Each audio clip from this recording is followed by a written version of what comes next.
This question is a good one. Why am I so lonely? Why am I so lonely?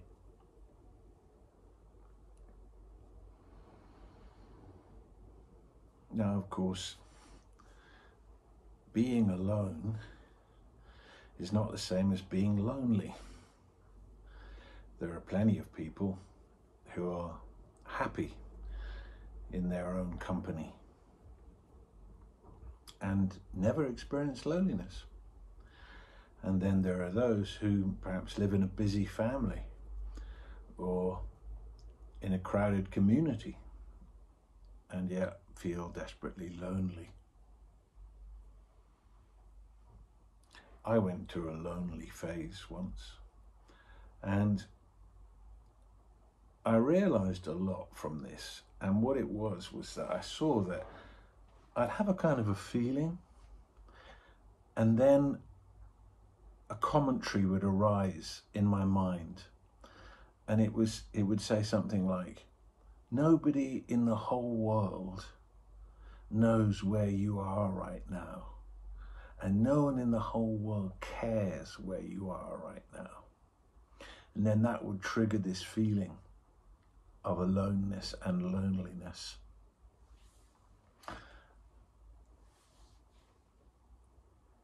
So what I realized was that I created it.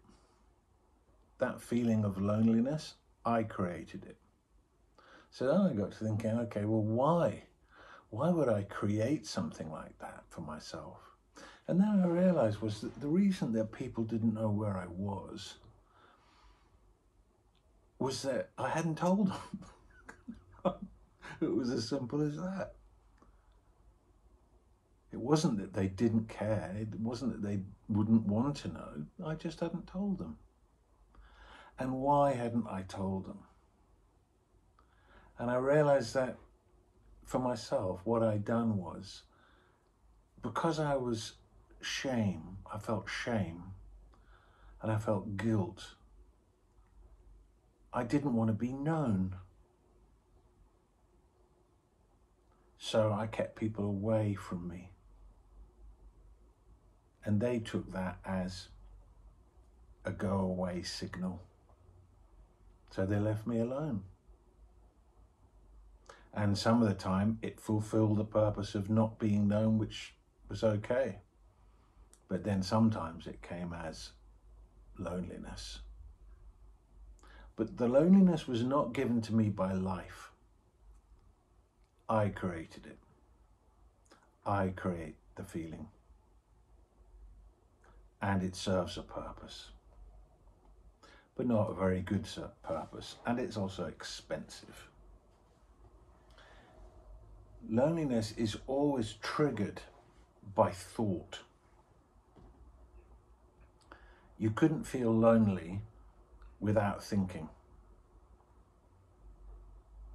The thought comes in an internal dialogue, like mine was, nobody knows where you are or whatever. But it's always coming in internal dialogue. It's a conversation you have with yourself.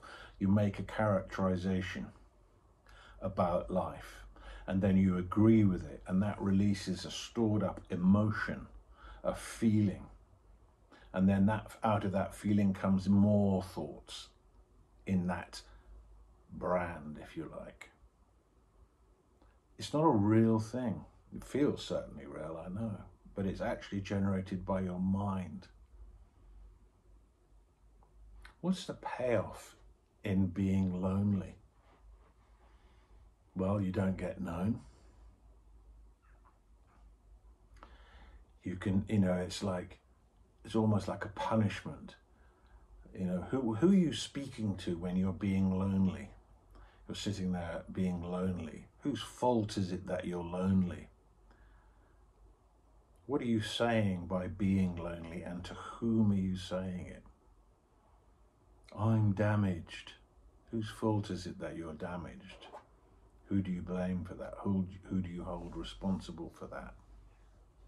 You see, if you brought up children the right way, they wouldn't be sitting here feeling this now. There are many payoffs, but they're all crazy, and they certainly don't balance the cost, because the cost is misery.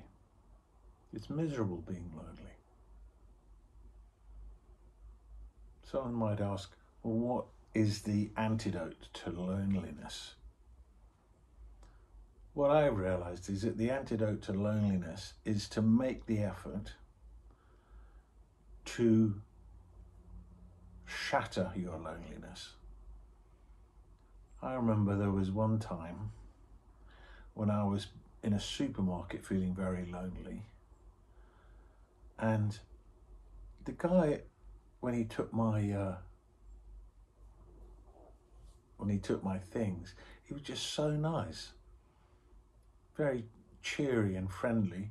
He literally shattered my loneliness and brought me back into the field of interrelationships. So the antidote is to go out and connect deliberately. Find someone who's looking a bit lost and connect. Find someone who's anyone really, and just connect. Give them an acknowledgement. Say something empowering, say something nice, say something kind. Just shatter your loneliness, shatter that invisible force field around you, and get back into connectivity with other human beings. We're all very much the same. On the level of loneliness and connectivity, we're all very much the same. We all like to be liked. We all know what kindness is. We all know what lonely feels like. This is the human. We have a human aspect. There are many aspects of us which are wildly different, of course, but these basic things were very similar. So shatter your loneliness by stepping out, punching through, and giving what it is you want to get. You want to get acknowledgement. You want to get love. You want to get kindness. You want to get connectivity. You want to get friendliness. So you have to give it. And you can get on a roll with it. And you do it whether you want to do it or not. You just do it because you know this is a good way to break free. And loneliness has a season as well.